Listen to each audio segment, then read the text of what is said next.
Welcome to a new episode of Necessity with Lindsay Jackson and Marguerite Pierce. Today we are going to talk about the 4 Agreements by Don Miguel Ruiz. Now, it already sounds like I read a lot of books, and I don't. I am not the one who can name off 10 books and tell you the author, the title, and give you all the details of the book. But there are a select few books that I really get into. And I'm going to tell you, The 4 Agreements by Don Miguel Ruiz is the book that totally changed every piece of my life. And so I learned about this book actually from Marguerite. So she's going to really talk with me, and we're going to talk with each other about how this book showed up for the both of us and how it could even show up for you.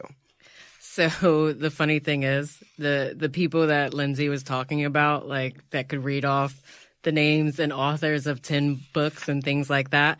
Yeah, she was talking about me. Mm-hmm. So we can get into it. And, you know, I will just echo her sentiments because I do read a lot of self-improvement and, nonfiction and things just about how to do better or learning from someone else's experiences. And this is one of the books that definitely resonated with me on multiple levels, and we figured it only made sense for us to talk about it with you guys and share our experience and thought process with how this book effectively changed our lives. So, with that being said, the first agreement.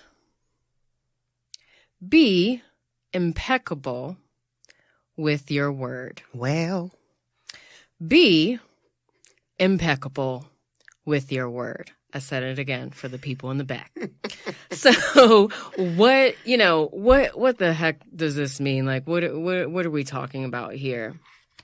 And I think what Don Miguel wants us to know is just how powerful words are. Not can be, but are. Like, they are really powerful. And I think at the beginning of it all, it begins with how you talk to yourself. This is who you are. You're with yourself every moment of the day. Waking, not waking. Not waking? Wait a minute. Wait a minute. You are with yourself, but you're still you. You sleep. But it's not like I'm dead. And you're not waking. You knew what I meant. Jeez. Man, now you make it sound like I'm super morbid. Anyway, the point being, we are with ourselves constantly, and it's the communication with ourselves sets the tone and standard for how we communicate with others. And I think that if you really start to digest or dissect the messages that you're telling yourself, I guarantee that you'll find some problematic stuff that you might need to clean up or rethink. And I'll take a step back and reframe it and make it a little bit more simply. Being impeccable is not going against yourself, right? To be able to take responsibilities for your thoughts and actions without judgment. The way Don Miguel explains it and describes it is impeccable. Like that word, it means without sin. And that sin begins with self-rejection. And so the self-rejection is when I talk down about myself, or I don't believe in myself, or I just run rampant with the self-pity and the pity parties and all of that stuff. So I first read the 4 Agreements back in 2011.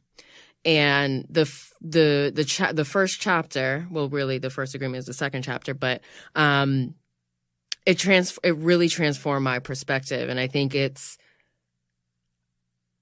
probably the most powerful of the 4 agreements. Like, I'm just going to put that out there. That's my assessment. And so I read it in 2011, and at that time, I feel like I was at a crossroads. I mean, I think even before then, like, I felt like I was always at a crossroads, really. And it helped me think about the agreements that I had made for myself and what I was following, and really deciding that, you know what, like, those agreements are no longer working for me. So I need to do something about it. So the agreements that I was actually struggling to uphold, that I was trying to live my life by, were to always follow the rules, right? I'm that person that was ultimately like the poster child for goody two-shoes. I didn't get into trouble. Like, I avoided trouble because I didn't like getting into trouble. I thought it was stupid. Like, if your mom or your dad tells you not to do something, simply don't do that thing. Like, it was black and white for me. Ooh. It was black and white for me. Oh. Second one that I was trying to box myself into, to always be right. That's fun. Because I'm not perfect. So that's challenging. Third one, to always be strong. And I know exactly what the third one is rooted in. I'm the oldest child. And this happens a lot. And I don't even think I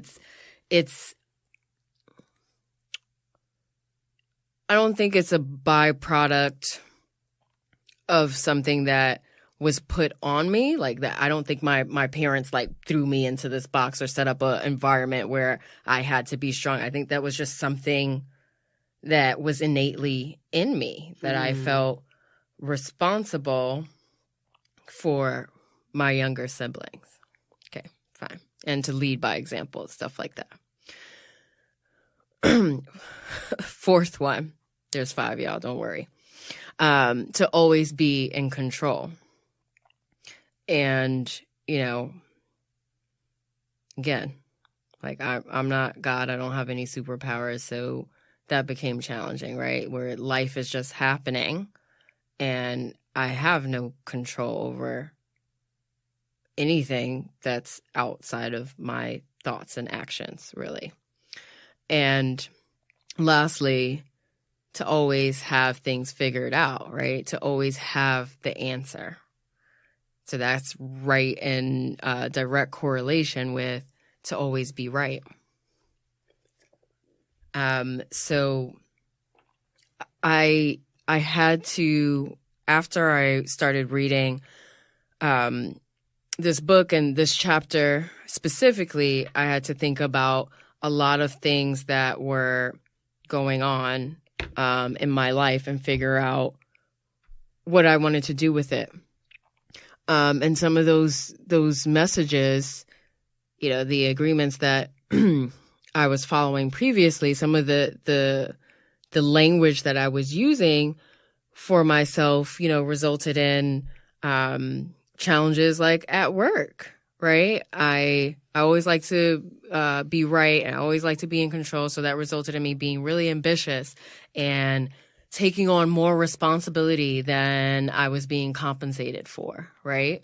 Wearing multiple hats, you know, at a job that wasn't serving me well. Like, this is at the time, even before I read it, I was working at a corporate housing, like, real estate company, and I was the operations manager, I was the IT person, and I was the accountant. Wow. Crazy set of skills, but that's all I was doing, and I was just being paid for one position.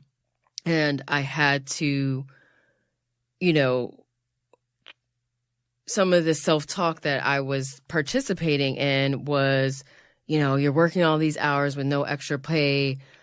So good luck in paying off those student loans that you racked up. Like, that's not going to get you anywhere. Just feeling sorry for myself, thinking that I wasn't where I, quote unquote, should be, looking at other people's stories and messages on Facebook when Facebook first rolled out, and assuming that everybody else had it figured out, right? And that because I believed that I needed to have things figured out and I didn't, I was less than, and I wasn't doing enough because I should be X, Y, and Z, whatever X, Y, and Z I wanted it to be, and it just wasn't serving me well. So I had to take responsibility for those thoughts and just find new ways to shape them. And I think, when it came to just my anger for lack of vision or lack of quote unquote success, I took that and I just reshaped it and reframed it as just ambition to work towards discovering who I really am and who I wanted to be.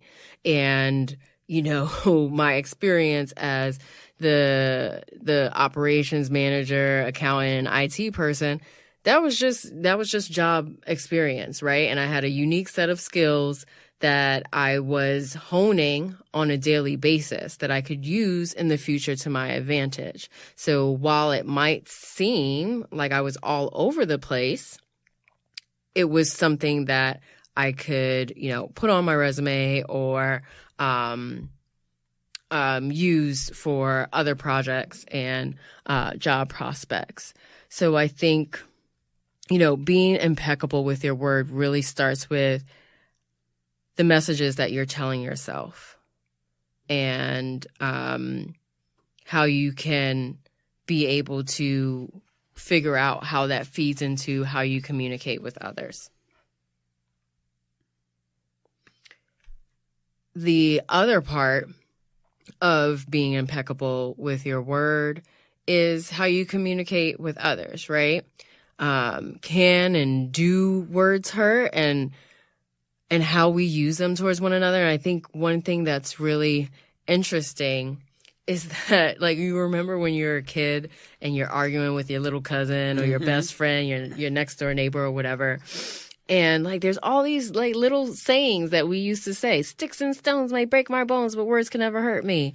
And then I'm rubber and you're glue. Whatever bounces off of me sticks to you. Like, all that stuff about trying to train children not to be hurt by what other children say. And we're crying while we're still singing these songs. Sticks and stones may break trying my to believe bones. it. But we didn't believe it. No. And then how many adults adhere by any of those sayings? Like, it's just really, really, really silly. So words are powerful, right? And they have meaning. So you just want to be careful about what you say and what you're throwing towards people. You're putting out into the universe. Exactly. Because Don Miguel, he talks about like the word as energy. And when you use it negatively, he calls it poison. So if I, just run up to anybody, whether I know them or not, and I say, hey, yo, Linz, you're stupid. Oh, wow. And why that statement is not a reflection on Lindsay. It's a reflection on me. Right. And how I feel about myself. That now I want to pull you in to my misery. Right.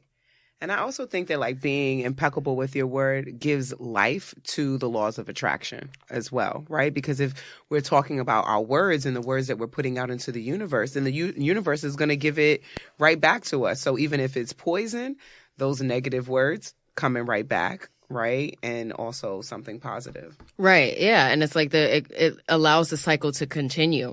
Right. So with like law of attraction, it's an abuser needs a victim, Mm-hmm. and a victim needs an abuser. So you putting all that energy out into the universe, like is going to attract like. Mm-hmm. And you become, part of the same puzzle.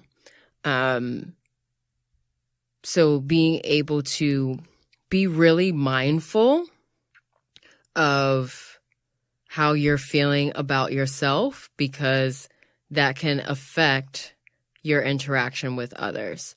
And it really starts with your inner dialogue. Mm-hmm.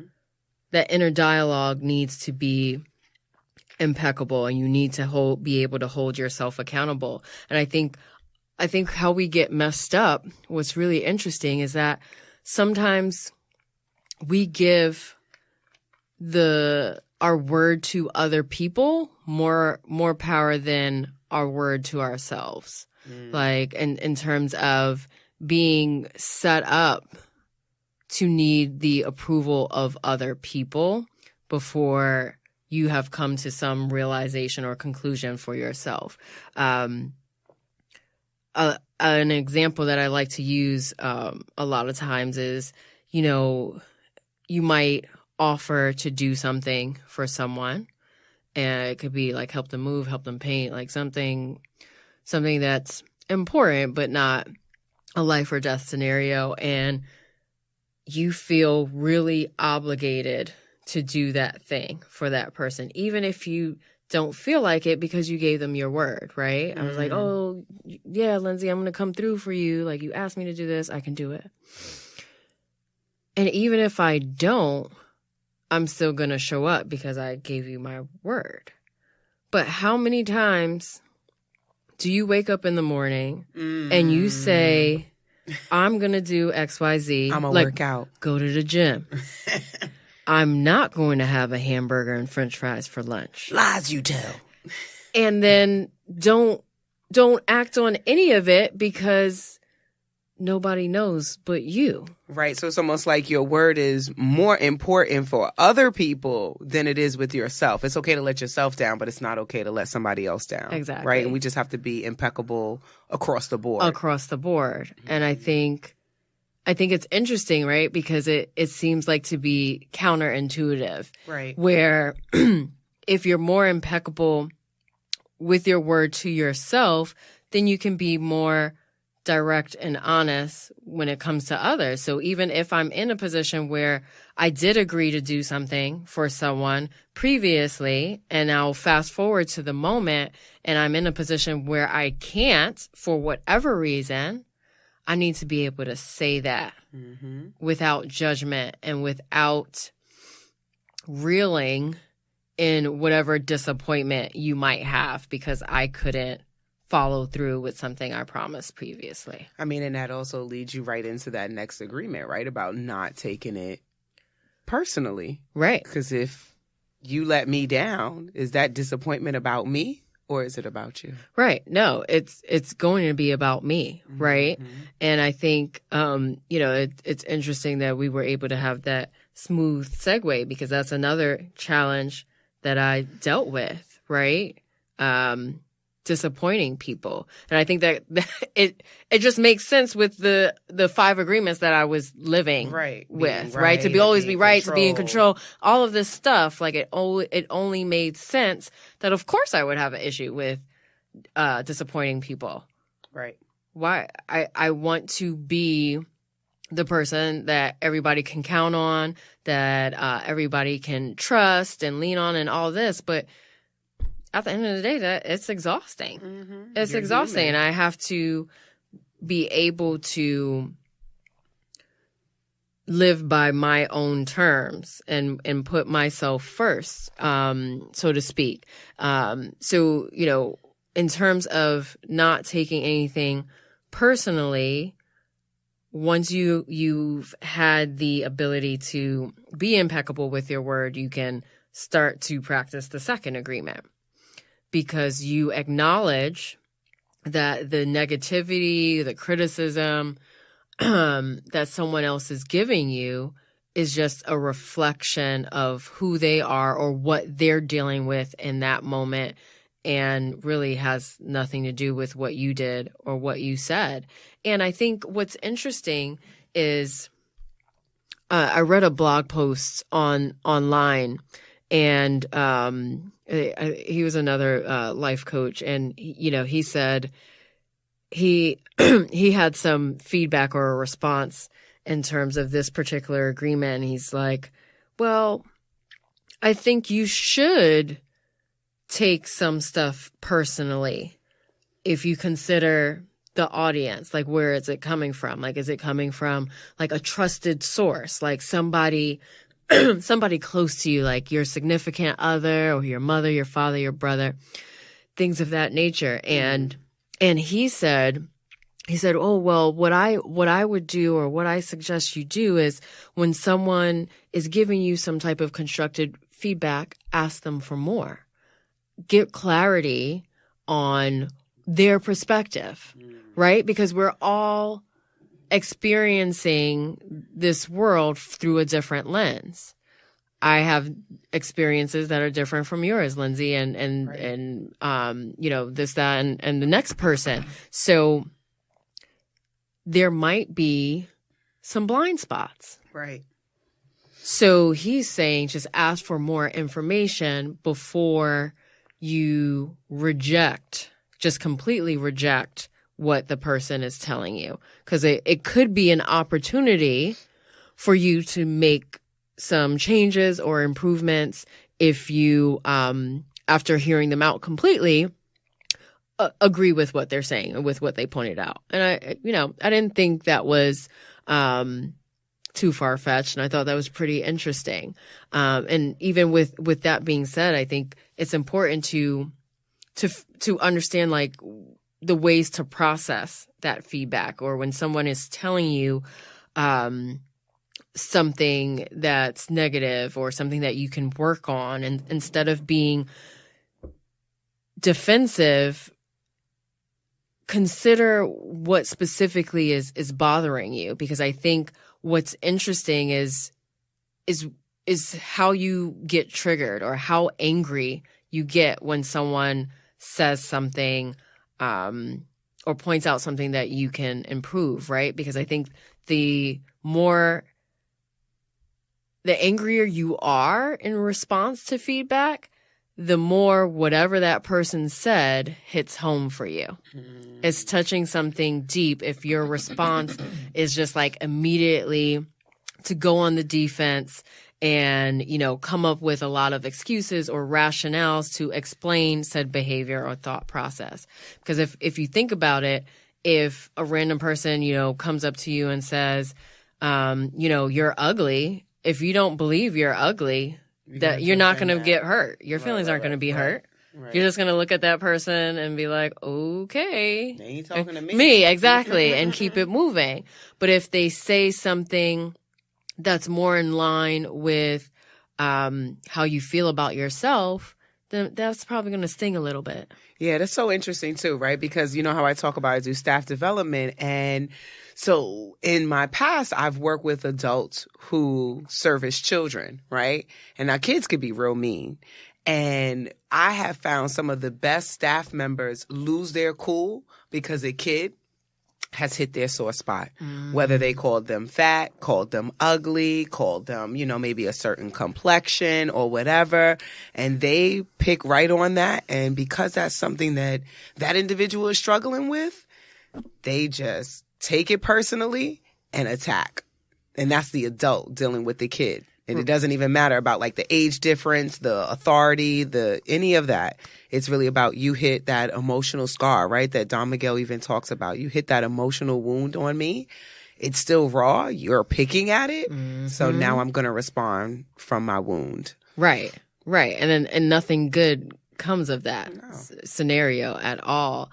So, that I think that just stems from like the need for other people's approval and to always be in, somebody's positive perspective of you. And I say that when we really also simultaneously can acknowledge that, you're not going to get along with everybody.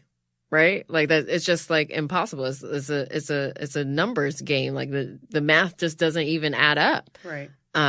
So if there's one person or maybe two or three that aren't vibing with you for whatever reason, then you should probably let that go instead of trying to force them to like you. Right. I think that also is like tied to a lack of self-love, right? Mm-hmm. That if I'm not loving on myself, then I spend a lot of time trying to convince people to love me too.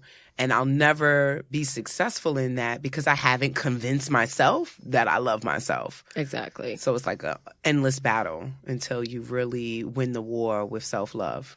Yeah. And I think what's also interesting is that we'll put so much emphasis on what other people think in terms of whether they think we're smart or attractive or we dress well or we speak well and all this stuff.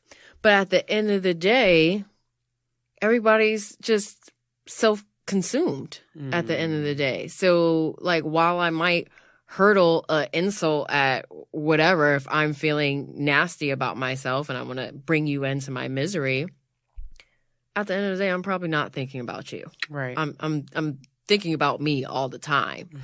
So it's just like whatever anybody else can say to you, just let it roll off your back. And it's easier said than done. But I think what would add clarity to this too is to do your best not to make assumptions as to what other people are thinking. Right. And that's our next agreement, right? Is to not make assumptions. Don't make assumptions. That's really just about challenging beliefs because our life experience really predict the lens in which we see the world so that when things happen to us, and we don't really have all the answers because we didn't ask any questions, of course, but we start to make up stories to fill in those gaps. And that's actually what our brain is designed to do, is to help us fill in the gaps. But the unfortunate part is most of the time we fill in those gaps with inaccurate information. We just treat our assumptions like they're the truth. Like, I know I'm right. So I definitely have struggled with that. I believe that my story was the truth. And I didn't bother to ask anybody any questions because guess what? If you didn't give me the answer that I already believed, then you were a liar. You lying to me, right? And so then I call you a liar. I write you off. But it's still just all tied to the assumptions that I'm making, right? So I even think about, again, being a speaker and you're talking to a group of people or you're teaching a class. And when I'm teaching a class, sometimes maybe somebody's on their cell phone. So I then start to make assumptions about that. And my assumption is, oh, they're disrespectful. Oh, they're not interested. I'm not interesting. Maybe the material that I'm teaching is not interesting. And then I start to get all the way deep down, and it comes to, I'm not enough. Right. So sometimes when we make those assumptions, they come from those core beliefs that we have about ourselves, you know? So I really, really had to shift my perspective and not make assumptions, especially being in a relationship. When you got somebody in your life and you want to make it work, and hopefully you're with people and you want to make it work, making assumptions doesn't work in that type of relationship. So you've got to have the courage to ask questions.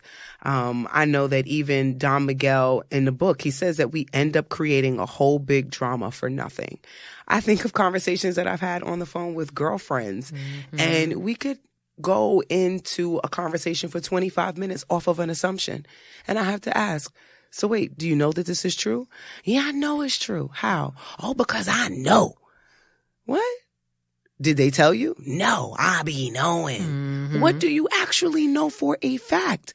Nothing, really. Nothing. What you're holding on to is your belief and your feelings. And so we are not courageous enough, often enough, to challenge those assumptions that we make. I admire people who do, you know, because when we, again, create that whole big drama for nothing, then we create sadness. We create anger, we create fear, and that all brews from those assumptions.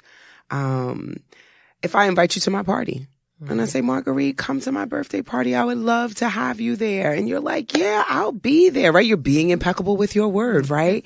And I know she's being impeccable, right? She put me onto the book, so I know she's going to be at the party. And then you don't show. Right. I'm going to perhaps make an assumption about it. Oh, she didn't want to come to my party because I'm not important enough, right? And then all of those stories start to kick up again because it's tied to maybe my own belief about myself. And isn't it crazy how you can take something, one of your agreements, right? If we're going to go off on run with the example that I'm not enough, and you literally create proof. Like, I'm doing air quotes. You guys can't see me, but you literally create proof for this false story that you've created for yourself to now really, really make you believe that you're not enough because I didn't show up to your party or whoever didn't come through with whatever. Right. And I don't really have any proof. I'm just making up more stories and call them proof. Proof, exactly. Right? Like, I remember the time that she did that before, but maybe it was because you had car trouble. And I forgot about the fact that you called me afterwards and said, hey, look, my phone died and I had a flat tire. I was going to make it, but I couldn't. Right. Right. And so if I can trust the process, then I can trust what people are saying because it's just not worth the internal drama. I remember one time watching Oprah's Super Soul Sunday. Just love Oprah. And she had Brene Brown on there, who I also love. Yeah. And Brene Brown was just talking about us making these assumptions. She said, imagine if she was on the show with Oprah and then afterwards, she looked at Oprah and said, how did I do? And Oprah makes kind of like a twitchy, funky face, right? And then Brene Brown could make up a story. Oh, I was terrible. She didn't enjoy me on the show. I was the worst guest that she had, right? And so all those kind of like gremlins, right? All those things that we make up, those inner voice, the negative inner voice starts to kick in. But you could dismiss all of that by just saying, hey, Oprah, when I asked you that question and you made your face, what was that about? Because then you're just creating room for the truth. Right. And sometimes we purposely block the truth because we feel safer in the story that we've made up all our life. Right. And we look for things to validate that, So it's really important when you are making assumptions to really ask questions, but use your voice. Understand that you have every single right to ask the question just as much as every other person has the right to make the statement or make a request of you. So use that voice, and build that muscle of using your voice to advocate for what you want and what you need. Practice, practice, practice, practice. I started practice with my daughter, and just be very clear. So I want you to go to your room and clean it. By clean it, I mean, X, Y, and Z, instead of assuming that she knows what that means, just like in a relationship. Yeah, and I'm so glad you brought that up because I think one of the things about parenting, right, is like you're automatically this authority figure for the little person or little people in your lives. And one of the things Dex and I agreed to that we would never do with Simone is, if she asks us a question like in terms of like, why can't I do something? Like because if we say, because oh my gosh, I hate that. I hate it. Like we have sworn never to say those words to her and give her a legit response, right? Oh, you cannot go to that party because you have to get up early tomorrow because we're going to see grandma. Right. It also encourages logical thinking. Like, oh, okay, that makes sense, Mommy. Thank you for, like, she might still be upset that she can't go to the party, but at least now we're clear. She can't make up any story about that. I mean, I don't want to, I want her to have fun or blah, blah, blah. No, I'm coming from a logical place. Yeah. Or even if it is something fun and I say, oh, no, you can't do that because I think the probability of you being injured is pretty high. I mean, I will be as clear as I possibly can with that because I think it's a disservice to children when you just slap the because I said so. Well, like, what if your boss told you that? Like, you're not. And hey, depending on how you feel about that saying, you'll do it because they said so. Right. Right? Because not everybody is challenging that. Saying, right? Yeah, exactly. I mean, I think about, relationships. You know how many times I'm driving home from work and I'm like, okay, I know the dishes are going to be done and I know X, Y, and Z has happened already because he knows what I want. He knows what I need. But did you ask him to do that? No, he should know, right? So there I am making those assumptions. And then when I get home and the dishes are not done and those things are not. You're angry. I'm pissed. I'm livid. But do I say anything about it? No. I just chalk it up, take it personally, keep it moving, stomping through the house, slamming food on plates, right? Breaking dishes that I'm washing because somebody else ain't wash them, right? Do all of that and then go to bed mad. Right. Instead of saying, hey, when I come home today, can you please make sure that the dishes are done because I would like to cook. Right. But we then have this story that says he or she should know what I'm thinking. Right. I haven't dated any mind readers. And if I did, I'd be winning the lotto. I would not be here right now. Okay. I'd be in Bali somewhere laid up. Okay. But that's not the case, right? So people cannot read our minds. We have to ask questions, so it is better to ask than make assumptions because assumptions set us up for suffering. And another agreement that will eliminate suffering is to just always do your best. That sounds so simple, sounds like a fairy tale. Just do your best. Always do your best. And, Marguerite and I have gotten into a little bit of a discussion when we talk about how doing your best or kind of saying, hey, I've done my best is an excuse for kind of laziness, right? So always doing your best, as Don Miguel talks about it in the 4 Agreements, is really just about giving all that you can in the moment. All that you can. If you only got 4 hours of sleep, you cannot perform the same way that you did off of 7 hours of sleep. Kudos to you if you're getting 7 hours of sleep. I want your world. Tell me your tip. Call me. My number's 555-5544. Switched it up on you. And so, it really is just about doing your best and accepting and trusting the process. It's really about making a choice. Making the best choice, sitting in that, and then being kind to yourself. Because when we believe that we didn't do our best, self-judgment pops up, criticism pops up, and we really start to become our own hater.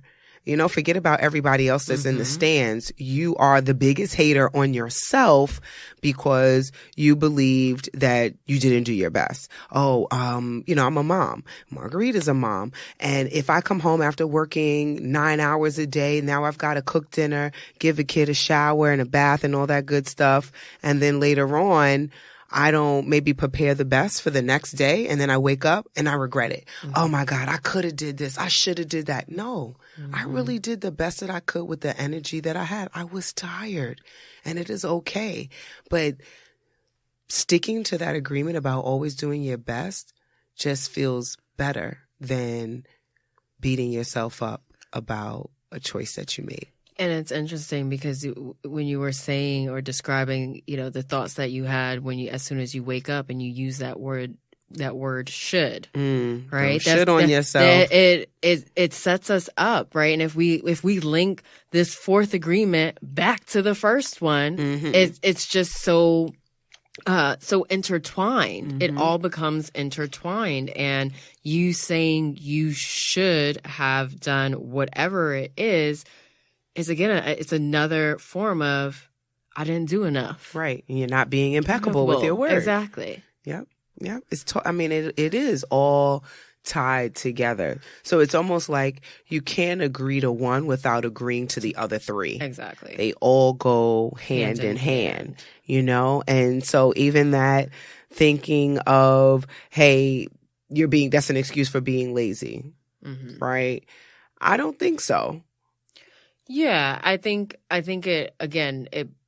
It comes with the accountability part and being able to check the inner judge that's in us all, right? And I think we can we have enough self-awareness to know when you're trying to use it as a cop-out. Like, right. If you legitimately are in a good mental and emotional state and you just don't feel like doing something, then own that. Right. Own that. Don't show up and give it like mediocre effort when you actually had a lot more the ability to do it. Right. Exactly. Just because you didn't want to, but I'm gonna set myself up and be like, oh well, I tried.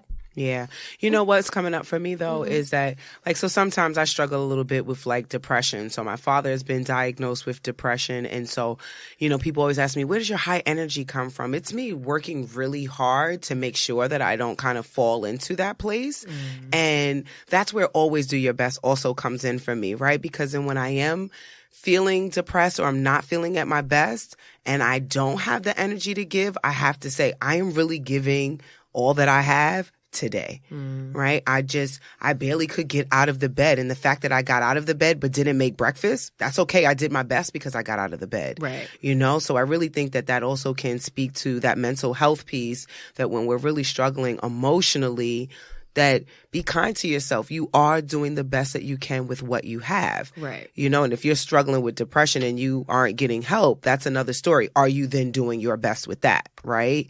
So that's something totally different. But it's really about that self-love as well, you know? And when you say that we all have that kind of self-awareness, it's interesting because we'll have that awareness and we'll keep it to ourselves, but then what we communicate outward, right, is something totally different. So, you know, being impeccable with your word, not making assumptions, not taking things personally, and always doing your best. Those agreements really have shifted how I show up in my entire world, not even just in like my relationship, but at work, you know, everywhere. Yeah, no, I think that this all ties in really well. And I think the last piece that I want to add to always doing your best, and I think it's important for folks to know, you know, this came up while we were doing our coaching certification, and it's the principle that you cannot make a mistake. You know how many people are like losing their mind right now? What you mean? Right. Because so a mistake by definition is, you know, you're doing something wrong when you have the knowledge to do better. But most of the time when you make the mistake, you don't know better, right? That's why we call it, I'm doing air quotes again, a mistake. But it's not holding your past self against the current knowledge or rules that you have, right? So if you were struggling with, you know, self-doubt, like 2 years ago, 10 years ago, 2 weeks ago, where you are right now and the knowledge that you have about overcoming self-doubt is different. Like, you can't hold your past self accountable for what you know today. Right. Or something so simple as maybe going out on a date, right? So you say, oh, I'm going to go out on this date. You go out on the date and the date sucks ass. Right. Okay. And you're like, dag, I shouldn't have went out on that date. You would not have known if you didn't go out on that date. Now, if you go on a second date, right. Now let's talk about what's really going on with you. Why you like this abuse, right? Right. Fool me once, shame on you. Okay. Fool me twice. Who said it better? Was it Bush no, or not? It was not Bush. Not Bush at all. Yeah, it's so interesting. It's crazy that you bring up the dating example, because I was just, you know, talking to somebody, and talking to Dex, and I were talking to this person about, you know, dating. You know, she had just gotten out of a relationship, and she was kind of beating herself up because she's just like, well, how do I why do I keep attracting like a certain type of dude, right? That does a certain behavior. And we're like, well, you're never really gonna know who the person is until like you go out with you them. go out like that. It's a crapshoot. Like it really is a crapshoot. Like, cause they could look great on paper, on Instagram, on Facebook, whatever you're using as your source to vet these people. But until you get to know them and see who they really are, you don't really know what you're going to get. And you can't, you can't hold yourself responsible for their actions. Right. And you can't shit on yourself because right. you didn't know. No, you didn't know. So it's not a mistake and you didn't do anything wrong. You went through the process. That's right. That's right. So I know we're giving you a lot to take in about these 4 agreements. So it's tea time. So let's break it down a little bit on what our 3 lessons from our discussion today are. So definitely number 1 is what, Marguerite? Take what you need and leave the rest. So we know we talked, up and down and all around the 4 agreements. And you might be saying to yourself, oh, this is hogwash. Like, I don't believe any of this. Okay, that's cool. Find whatever piece that we talked about today, whatever works with you, whatever resonates with you and that you can relate to, focus on that and leave the rest. Right. And so the E is really about evidence. Really look for all of the evidence that validates the story that you're making up, the story that you're creating, the story you have for yourself, the story that you have for other people. Where is the truth? Okay? Where is the agreement?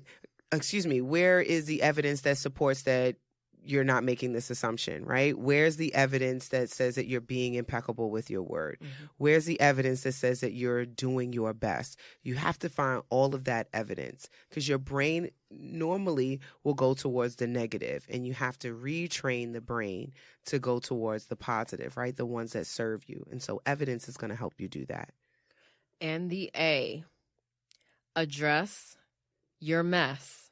So if you're finding that these agreements are really challenging, dedicate the time necessary to dig a little deeper. And if that's with a professional, so be it. If it's with a spiritual guide or leader, so be it. But definitely do not put it to the side and think that it doesn't need to be addressed, because it does. Right. I mean, we talked about those emotional scars, right? And so if people say something to you and you react from the defensive place, something's going on and you need to talk to somebody about it. Right. You got to go to therapy. Yeah. You got to just ask questions, like first and foremost to yourself, like, why are you being so triggered? Mm-hmm. What is being challenged by what that person said or did? There's a process that we do in the coaching world called like a values assessment. Because a lot of times when you're getting so upset, it's because one of your core values is being challenged and you don't like the way it feels. That's right. So we want you to follow us on Instagram. And our name on Instagram, get your pens and paper. Okay, because I'm going to spell it out. Here we go. Hooked on Phonics worked for Marguerite. Hit it, girl. It works. Here we go. NECESSI_TEA_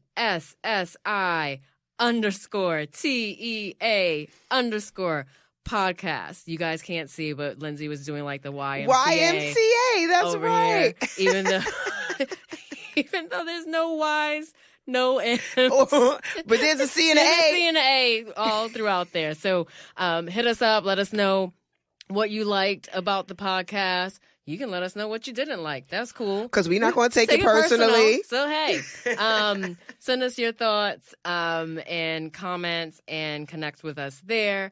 And we hope you enjoyed this episode and stay tuned for what's coming up. Thanks. Bye. Bye.